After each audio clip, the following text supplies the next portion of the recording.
Welcome to Verses and Visions Creative Conversations, where creativity and purpose meet to inspire and uplift. I'm Cassidy Beck, your host, here to explore the stories of artists, dreamers, and changemakers who are walking in faith and using their unique gifts to make a difference. Each episode is a reminder that your vision, paired with God's purpose, can transform the world around you. Let's get started and spark some inspiration together. I am thrilled and excited to be talking to Cassidy Lamm. Cassidy Lamm is raised in McCall, Idaho. She is now a fourth-year undergraduate student at the University of Utah studying pre-med chemistry. She is also a vice wing commander in the Air Force ROTC Detachment 850 and works part-time as a medical assistant. She has completed education-based research through the university and plans to apply for medical school this summer. She enjoys anything outdoors, including skiing, hiking, and camping. Cassidy, welcome. Thank you. Thanks for having me. So I had the pleasure of sitting on an airplane with Cassidy, and it was delightful. I feel like we hit it off right away. It was really fun to chat with her.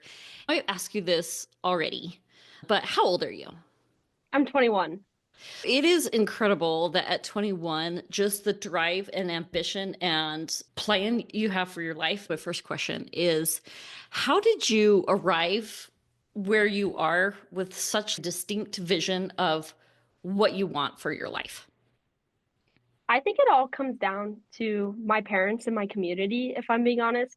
I always had an idea I wanted to go into medicine, and then the Air Force goal didn't really develop until high school. But throughout my entire life, my community, once they heard, oh, Cassidy Lamm wants to be a doctor, all these opportunities opened up, whether it was, hey, I know a doctor that you would love to shadow, or let's do a project on X-ray technician instead of some STEM-based thing. So my community was super supportive, and my parents always pushed me in any direction that I wanted. So when I was like, I want to be a doctor, they gave me all the resources and opportunities. And then when I voiced an interest in the military, my community pulled together so many different types of resources.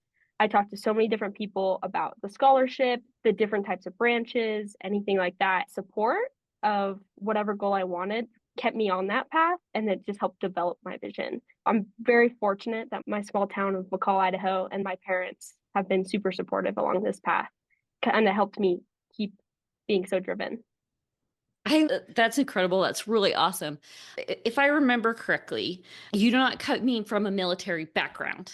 Correct. This was just something that you're like, this is what I want to do. Where did that come from? My parents, my freshman year of high school, kind of sat me down. We can't pay for all of your college. I was like, I understand, didn't expect that. So I looked into other opportunities. And so I always had this love for people who have served for our country. I have this kind of vision that I can't let other people fight my own battles for me. You can ask for help, but you have to fight them yourself. And so I talked to a couple of people, and they're like, if you want to go pre-med, the military will pay for that. And so I looked into the medical school route of the military paying for that. And then I found ROTC. And then my high school boyfriend at the time, his dad had gone through Navy ROTC to become a pilot in the Navy, and they gave me a ton of resources. So just with that option of looking into how to pay for college, my two desires of wanting to go to med school, but also wanting to serve my country just came together. And then I looked into the Air Force Academy and realized that wasn't the route for me. It's very competitive to get into med school from the Air Force Academy. So ROTC was that best of both worlds for me, where I can be a college student, but I can also be in the military and then strive for all these goals. I just found those resources, and my senior year of high school, I applied for both the Navy and Air Force ROTC scholarships. So it's incredible because right now you are working on your pre-med degree. You're also actively in the ROTC and have a job as well. Yes, ma'am. How do you balance all of that? I'll Google Calendar as a godsend, if I'm being honest. I'm a huge time blocker. I'm doing a fifth year of college, which is usually unconventional. But with that, I can prioritize my semesters for different goals. So your first two semesters in ROTC and in college is very ROTC focused. So you're learning everything, you're a sponge, you have to apply to go to field training after your sophomore year. My first 2 years of college, I was very even split between ROTC and academics. And then my third year, I was strong academics for one semester, and then I was also research based my spring semester. My junior year was a little different. So I had heavy academic semester in the fall, a little bit lighter with some research, service, and work more in the spring. This year, I had a super academically heavy fall semester, so I can be vice wing commander for the spring. I'm second in charge of my detachment, so it's a strong ROTC commitment. My classes are a little lighter this semester, and then all of next year is playing a little catch up with those advanced labs and extra academics. With that fifth year, I was able to prioritize all these different goals. I can't say that I was evenly split between ROTC, academics, and the job all of my college career, but some semesters outweighed others. That's what worked for me. You are an ROTC wing leader. It sounds amazing. Tell me a little bit more Yes. about that. So you apply at the end of your junior year. We call it a 300 year. And so I applied for wing commander and vice wing commander. I work on a team of 4. So I have a wing commander, myself, which is vice wing commander, a mission support group commander, and an operations group commander. My job is to support the mission of the wing commander, a person in charge of our detachment. That role is the barrier between our cadre, which is the officers and enlisted personnel that oversee our detachment. And then they also instill the vision of what the semester is going to look like. So my role is to support that vision. My 3 main things are discipline, standards, and attendance. I set all the attendance programs. If you are absent, I create the system for makeups. I also set and uphold the standards by being in charge of discipline. Any infractions for the entire detachment go through me. Our operations group commander is in charge of all the training aspects. So that's physical training, and then the Thursday labs we have, which is like the drill, the marching, and the tactics. And then our mission support group commander is in charge of everything behind the scenes. So whether that's public relations through events or fundraising, merch, anything like that. Discipline is one of those words where you hear it and you're like, oh. I feel like I remember you saying that there are a lot of people that you're leading right now. How many people are there that you're leading? There's roughly 75 cadets in our detachment right now. I am above all of those cadets besides the one wing commander who is above me. So you're, if I understand you correctly, you're in charge of discipline for the 8 people? Yes. How does that work? Because that feels like Well, it would be a very difficult job. it is very difficult. So it's less difficult when you're working with just position or rank. So just supervisor to subordinate, it's a lot easier. However, in ROTC, your peers. Sometimes I'm disciplining someone who is 28 years old and has prior military experience. And other times it's some 18-year-old who doesn't know how to be an adult, just moved out away from their parents and has no idea what's going on. So disciplining your peers too is really hard. So there's 16 in my class right now, and we have gone through every step together. So we were the lost freshmen together, and now we're the seniors that are about to commission be lieutenants. It's a unique position to discipline your peers and your friends, essentially. So all of my close friends are in ROTC. And when you have to tell your friend that they're not doing their job correctly or they're not upholding the standards, it's a hard separation between being a friend and also being the vice wing commander in charge of standards. So I've actually learned a lot about discipline. But it also puts me in a unique position where if I know something's going on with someone or they have family emergency or injury, something of that, where they can't uphold the standards, then I can help work with them to find an even balance so that they can succeed in ROTC and then, but also help them with the personal issues they're going through. Strong leadership comes from understanding your people. I'm not saying you have to be best friends with all of the people around you, but you do have to have some compassion in the situation they're in. Life is never perfect. And I think I can be pretty understanding for people in their scenarios. And I can also be pretty flexible. I am someone who has held myself to really high expectations and personal discipline, but I also understand people. And so I can help them build in those aspects while also having compassion with the situation they're in. This has been a long road to become this type of leader, but I am happy with where I'm at right now. I've had a guest that just recently came on that talked about treating people as people and not necessarily tools. That's totally what I hear you saying as well. Yes, absolutely. So, my question for you, you are a very driven, motivated lady. Where did that come from? My parents are very motivated people, which I think helps. I've also been in sports my entire life. From the time I could walk, I was skiing and then I ski raced. I played soccer. I tried every sport out there. Through that, it's helped me set goals and achieve those goals. I think youth sports is one of the most important things. It can teach people a lot, even if kids aren't interested in it or they are not very good. It can teach a lot of discipline and goal setting. I knew that if I was going to play a sport, I wanted to play the entire soccer game, or I wanted to be in this position. I wanted to score a goal. I wanted to be the fastest ski racer on the hill. And to do that, I learned how to set goals really young. If I want to be the fastest ski racer, I have to learn to wax my skis the best. And then I would go to people and my supportive community be like, here, let me teach you how to wax your skis correctly. So through the young goal setting, it taught me the path I need to be on. And then my parents have always instilled hard work in my siblings and I. And they said, no matter what, if you work hard towards your goals, you will get what you deserve. In the aspect of if you don't work hard, you're not going to get anything. But if you work hard, you can achieve those goals and get the things you want. My community and my parents have taught me these deep life lessons from an early age, which has helped me become the person I am today, which has helped me achieve all these goals.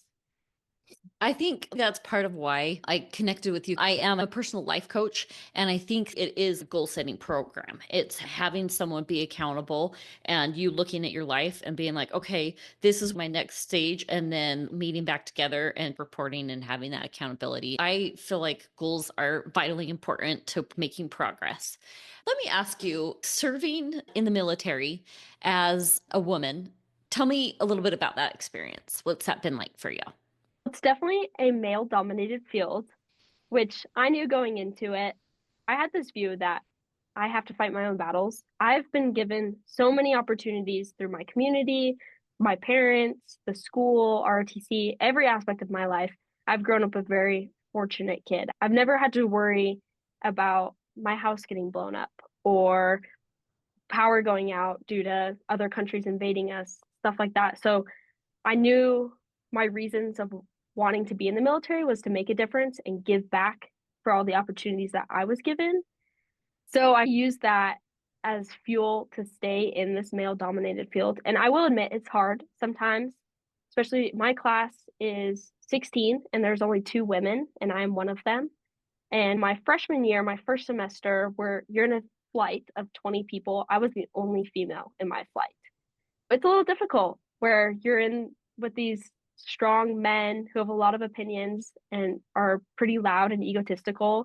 You have to find your voice, which was honestly the best thing to happen for me. I think having to fight for my voice to be heard and having to work with all these strong individuals, I had to build up my confidence. And I also had to learn how to put people in place sometimes.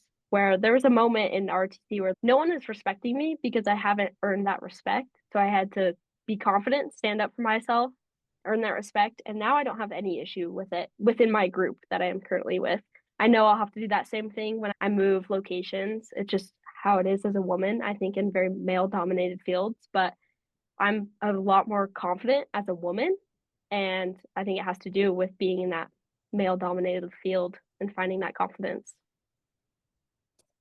So it sounds just because you have so much going on with school, work, and training as well. How do you find a balance where it's not just like by the end of the day, you're totally depleted? Or are you totally depleted at the end of the day? There's definitely times and there's weeks where they're pretty heavy. With being vice wing commander, I had to do a lot of pre-semester prep. And so the couple weeks leading up to the semester, I was swamped and it was all ROTC. That's all I was focused on. And then during midterms, I kind of orient my schedule a little bit so where I'm not as focused on ROTC. I also think you face a lot of burnout if you have a lot of these goals, other activities going on that cause a lot of stress. So for work, I only work 1 or 2 days a week. I'm working maybe 12 hours a week, which is pretty manageable. And then with ROTC, I give myself a couple hours here and a couple hours there. And then with academics, I'm a little bit more academically driven. So I give myself a little bit more time. But then I also schedule events where I'm not on my phone or looking at my academic schedule or ROTC where I can just really unwind. It's been a journey trying to figure out the balance. I will admit it's never been easy, but when you find ways where you can really relax and unwind, 5-minute meditation or a workout or just sitting in the shower for 2 minutes longer, if you can find ways to decompress and separate those aspects of your life, then you don't face that burnout. I also have just found like prioritizing certain people in my life. I'm not going to waste my time on a friend who's not really there for me for the right reasons. I'm also not going to waste my time on activities that aren't in my life. So I'm not going to do a workout that I don't enjoy or that doesn't have any benefit. I'm not going to go for a hike in the rain if that's not what I want to do.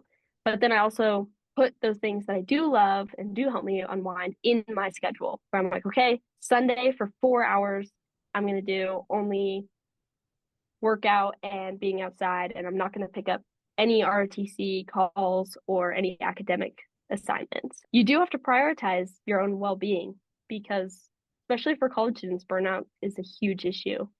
It's a forever balance that is always shifting, but slowly I'm figuring it out. So I hear you saying a couple things that you're prioritizing. You're prioritizing rest and knowing when you need to take a break. You're prioritizing connections, but being careful about the people you're welcoming in.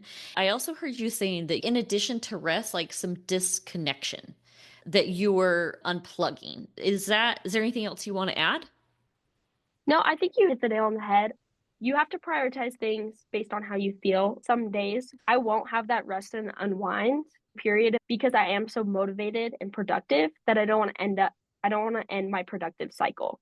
So I will not do the I rest and unwind because I'm so motivated. I'm getting everything done. I'm in the zone. So then the next day where I have less to do, that's when I'll do more unwind and disconnect. I think people have this idea of where you need to rest and unwind every day, but it's based on how you feel and if you're in that productive cycle or not. But then also I do give myself extra time so that I'm not if there's a day where I don't feel up for it or I'm lacking energy, I need extra sleep for whatever reason, then I'm not going to force myself to do a 12-hour study day because then that 12 hours is probably not as productive as it could be. So that's also a balance that I think, especially in the health and college world, we often forget about. Sure. So let me ask you something, Cassie, because you said that you have to listen to how you feel. I feel like there's three major inputs that we get. We get inputs from our head, our heart, and our body. I feel like you're very driven. Is there ever a time where your heart is telling you to go, but your body is telling you to stop? What do you listen to in that situation? Absolutely. I think you can be productive in multiple ways of your life. So my heart might be like, you have to run these 10 miles to be that faster runner. Like you want to be super athletic. But my body is saying we need 10 hours of sleep.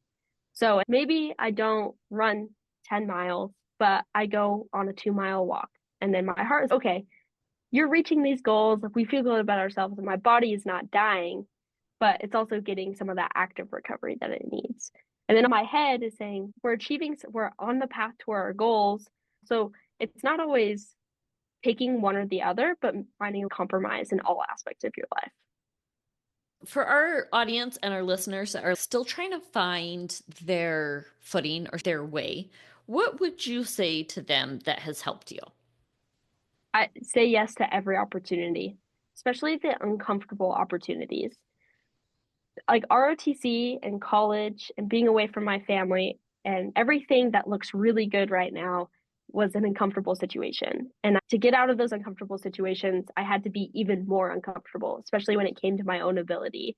So sometimes I did have to put the fake till you make it mentality on. I was like, you know what? I deserve to be here. If I didn't, I wouldn't be here right now. Hey, Versus Envisions family. If you're on a journey to bring your God given visions to life, whether you're an artist, entrepreneur, or simply someone ready to take the next steps towards your dreams, I've got something just for you. Join the Sageverse Publishing newsletter. It's packed with encouragement, practical insights, and strategies to help you stay focused, overcome challenges, and build role momentum. Let's walk this path together. Sign up today at sageversepublishing.com because your vision matters, and I'm here to help you make it happen. Let's talk about the original soda beer's drink, apple beer. If you know, you know, and if you don't, well, you're in for a treat. Apple beer is the crisp, refreshing drink that's been a family favorite for generations. It's non alcoholic, smooth, and packed with that perfect apple spice flavor. Whether you're sipping it solo or sharing it with friends, it's always a good time. It's more than just a drink, it's tradition, it's community, and it's about savoring the simple joys in life. So, next time you're looking for something special, reach for an apple beer. Find it at Associated Food Stores or order it online at www.sodabeers.com. Cheers to good times and great conversations. I'm going to pretend I absolutely know what I'm doing. I might have been extremely uncomfortable, but you never would have seen it. Slowly over time, that uncomfortable situation became really comfortable, and then I can move on to the next goal. If you don't know what you want to do in life, I don't think there's a rush, but I do think you just have to expand. And there's so many, especially coming from a small town, opportunities and paths I had no idea even existed. Hearing about opportunities and not being closed-minded to it can help you find what your passion is.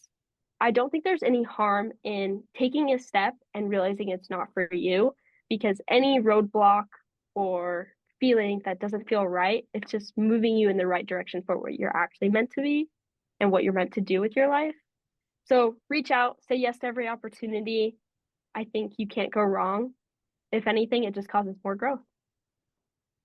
One thing that I've noticed with you is I think you are definitely open to opportunities. The other thing that I've noticed with you is that you're not afraid to say what you want and like to articulate the things that you want. Because I think if you are dreaming a dream, but you're silent about it, then nobody knows and nobody can help you with that. And so I think that's one of the things that you're really good at doing. I do think you can't find those extra opportunities unless people know what you want to do, especially when it came to sports. When I was like, you know what, I want to take the extra step. I think I want to go to the Olympics, all that kind of stuff. Then the ski shop in my local town reached out and was like, hey, we would love to give you a scholarship to send you to this summer camp so that you can improve on this goal. If I hadn't said that I wanted to go far in the sport, I never would have gotten that scholarship and they never would have known. So sometimes finding support isn't asking for help or asking for resources or doing the research on your own. It's just letting the people around you know what you want to do with your life. They can put you in contact with the people that can help you achieve those goals. My mom is giving out my phone number to anyone she knows that is interested in ROTC. I actually helped prep for one of the girls, and she just got a Navy ROTC and Air Force ROTC scholarship. But if she wouldn't have said that she was interested in that, she might have not done as well in her interview, might have not gotten those scholarships. So just being confident in your goals can also help you find that support around you. And then people want to help someone who's motivated and open about their goals. Another thing I've noticed about you is you are very open-minded. Like you are going to try new things. Would you say that about yourself? Absolutely. I think it's a shame for people to be closed minded. I think hearing other perspectives and other stories or just being in other opportunities, you're going to learn so much. Whether you go to something and you're like, you know what, I have never once thought about this, you can go and maybe you meet one person that can help you with a different goal in your life, or it's one more connection, or it's one more perspective that helps you develop. I think you can be confident in the things that you have, where I'm very stubborn, I will admit, and I'm very driven. I know what I want, but I'm open minded enough to see that there's other opportunities out there and other people to meet. There are so many different aspects of the medical field where if I would have stuck with my one goal since fifth grade, I wouldn't have seen so many other opportunities or met so many other people. So you have to be open minded, because I have had the same goal since fifth grade and I've stuck with that goal until now, but I've met so many other people and done so many other things, which has only reinforced my decision in that goal. I'm still committed to this goal because I have seen all these other opportunities and I realize that I have been on the right path the entire time. So that reinforcement also helps. That's extraordinary. And I love what you're saying is that you had a vision for yourself and the opportunities and the things that you're experiencing is only like solidifying and clarifying that vision for yourself. As an outsider looking at your life, it's easy to see like this is someone that has known what she has wanted to do since she was in fifth grade, and her path has been clearly laid out before her. Have you ever experienced imposter syndrome? Absolutely. I think imposter syndrome can be a daily occurrence in my life. I know a lot of people see me as, oh, she's in this ROTC program. I'm confident. I'm an academic student. I've done all this research and opportunity. But sometimes looking at my resume, it doesn't even feel like I'm that person. Especially when it came to ROTC, I didn't come from a military background. I had no idea what I was getting myself into. Basically, all I did was apply. I got the scholarship and I showed up. And that's more than some people do. But being in that program, there's times where it's like, is this really what I'm supposed to do? Am I really supposed to be pre-med? Am I supposed to be at the University of Utah? Is this who I want to be? And with ROTC, I was like, you know what? I deserve to be here. They gave me a scholarship for a reason. Someone saw this light in me. So I deserve to be here for this reason, and I'm going to act like I deserve to be here. And I say that not in an egotistical way, but as in a let me work hard for this and see what the outcome comes out to be. So I had a scholarship out of high school, but for your entire freshman year, it can be like a trial year. So I could have quit after my freshman year without any repercussions. I was like, you know what? I'm going to give it a year. Maybe the first semester of college is just not what I thought it was going to be. It feels weird. I don't understand the program. And I came back second semester and I was like, I deserve to be here. I'm going to give it my all. I'm going to try all these new things. I'm going to learn about the program. I'm going to ask for help. And I did. Within the first 4 weeks of my spring semester of my freshman year, I felt like I belonged in that program. That imposter syndrome was no longer there. For those 4 weeks, I really had to convince myself that I deserved to be there, even if it looks like I don't. And then with Vice Wing Commander, I carry a lot of weight on my shoulders when it comes to disciplines and standards. I have to be that perfect image of an ROTC cadet so that I can uphold the standards I'm setting. It felt, hearing that, it didn't feel like I deserved to be wing commander, but I was given that position, wanted to put me in that position because they trusted me to be in it. So I put on my fake it till you make it mentality. Within the first couple of weeks, I felt like I deserved that position. I was working towards goals and I was making a difference. So sometimes you have to trick your mind a little bit to get out of that imposter syndrome, but I think it develops in those uncomfortable situations. You have to be uncomfortable. Every situation starts as uncomfortable. You're not going to walk into a new place, a new program, a new opportunity without some sort of discomfort. But that's where growth happens. And then eventually it can lead to comfort, or it can help you reinforce the idea that's not for you. It was interesting. You had said that someone had recognized a light in you. Can you elaborate a little bit on what that means to you? I think everyone carries some kind of positive light with them. Whether it's you're supposed to be this Nobel Prize winner or the best worker at a McDonald's, it doesn't matter. Everyone has a positive aspect of their life and who they are. And sometimes it takes other people looking in to show you your light. I didn't always think that I deserved all these opportunities or scholarships. I knew I worked hard and I knew I could achieve my goals, but actually having someone come to me and be like, hey, we want you in this program. So for my Air Force scholarship, I did 3 interviews, and one was with the detachment commander at Washington State University. And he was like, I will give you the commander scholarship if you come to Washington State. And I didn't know what that meant, but it meant a full ride scholarship. Hearing him talk about why he wanted me specifically helped me realize my potential, and not in an egotistical way of, wow, I'm better than everyone else. I got the scholarship, but of, wow, look at the things that I have achieved. Even though I'm so focused on the goals in front of me, I have to take a step back, look at what I've already done, appreciate what I've already done, and then move forward so that I can help make a difference for the people behind me. And then I can also continue my growth.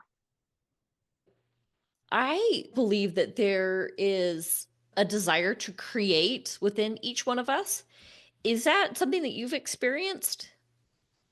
I think so. I don't have that desire to create in a normal sense of what we see as a normal creation or artistic ability. I can't draw, I can't paint, I'm not good with music, but I do think I'm pretty creative in the sense of I can create goal setting systems. I can create a discipline system. I'm pretty handy with my hands. I think that came from my dad, who's a general contractor. Being creative comes in different aspects of our life. So whether my creative is coming from the color coordination of my Google Calendar, I think that is still part of my creativity. think like you have created a life that you're intentional and passionate about. I have always had big goals, and you have to create a lot of your own pathways. One of the biggest things we've learned in the Air Force is that you are your biggest advocate, whether that's because you need some paperwork to get done where you have to advocate for yourself, or if you need to talk to people about the opportunities and pathways that you want. Creating a life definitely comes from being your own advocate. No one is going to be there to push you. So I created a lot of opportunities for myself, and that's what led me to create this life that I currently have. So I feel like being your own advocate is super uncomfortable. How is that something that you've pushed through that discomfort and just embraced that? Absolutely. It is hard to pitch yourself to someone when, especially if you are in that imposter syndrome, when you have to present this resume where you're like, wow, did I actually achieve all this? This looks better than who I think I am. But at the end of the day, the worst thing people can say is no. There might be some mean statements, but the bottom line is the worst they can say is no. And then you take that no and you're like, okay, why did you say no to me? Why is this opportunity not available to me? And they feel like you didn't meet these specific requirements. Okay, I'm going to go out, meet those requirements, and I'm going to come back and that opportunity will be available to me. Or I take that no and they're like, you just weren't a fit for us. Why wasn't I fit? So you don't have the right days available or something like that. So then I'm going to go find an opportunity where my days do fit. So at the end of the day, you have to be comfortable with people telling you no. That's a big thing in relationships as well, where if you ask someone on a date, the worst they can say is no. And that fear of rejection holds people back a lot. And in their professional life, that fear of rejection holds people back. I know applying for jobs, I did not have the qualifications to be a medical assistant, but I applied to all these jobs and I ended up getting all the stuff I needed to become a medical assistant. If I would have been scared of that and I wouldn't have been an advocate for myself, I wouldn't have had these opportunities. Being okay with rejection sucks in the moment. I'm not going to say that it doesn't, but use it as a growth opportunity and other opportunities will open up. I'm also a big believer in everything happens for a reason. So if four doors close in front of me and smack me in the face, maybe there's that fifth door that is actually the perfect opportunity for me. And I just didn't notice it because I was so focused on the bright, shiny doors that were closing in front of me. So I feel like one of my biggest takeaways that you would say is be okay with discomfort and be okay with a no as well. And I feel like those are part of the things that have helped you overcome imposter syndrome. Absolutely. Those are also the hardest things. Yeah. And I will not say that it's an easy road. Being uncomfortable is probably one of the worst feelings, but if you can pretend to not feel uncomfortable, then slowly you won't. That was the biggest thing that I learned through my college career is be okay with the discomfort because there's so many aspects of life that are discomfort. Whether it is like having a kid or applying to schools, moving away from your parents, or confronting your roommate about a situation, life is full of discomfort. And the more you're okay with discomfort, the easier those events become. I feel like there is part that you've recognized that there were things like advantages in your life that you've had. And so it's like you're trying to pay it forward.